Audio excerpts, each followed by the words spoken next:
নিউজিল্যান্ডের বিপক্ষে প্রথম 2 ম্যাচের দল ঘোষণা করেছে বাংলাদেশ। চলুন বিস্তারিত জেনে আসি পুরো ভিডিওতে। আগামী 1 মে 3 ম্যাচের ওয়ানডে এবং 2 ম্যাচের টেস্ট সিরিজ খেলতে বাংলাদেশে আসবে নিউজিল্যান্ড এ দল। তার আগে প্রথম 2 ওয়ানডের জন্য বাংলাদেশ এ দলের স্কোয়াড ঘোষণা করেছে বিসিবি। গত বছরের সেপ্টেম্বরে লাল বলে 2টি 4 দিনের টেস্ট ম্যাচ ও 3টি ওয়ানডে ম্যাচ খেলতে বাংলাদেশে আসার কথা ছিল নিউজিল্যান্ড এ দলের। তবে রাজনৈতিক কারণে বাংলাদেশের উত্তাল পরিস্থিতিতে সেটি স্থগিত হয়ে যায়, যা নতুন করে চলতি সপ্তাহে শুরু হতে যাচ্ছে। বিসিবির ঘোষিত বাংলাদেশ এ দলে জায়গা হয়নি সৌম্য সরকারের, তবে রয়েছেন মোসাদ্দেক হোসেন সৈকত, নুরুল হাসান সোহান, নাঈম শেখ ও পারভেজ হাসান ইমনরা।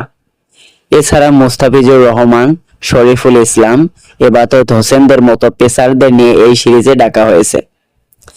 আগামী 5 মে সিলেটে শুরু হবে 3 ম্যাচের ওয়ানডে সিরিজ।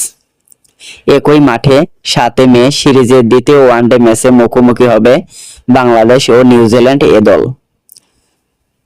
10 মে শেষ ওয়ানডে সিলেটের আউটার স্টেডিয়ামে অনুষ্ঠিত হবে।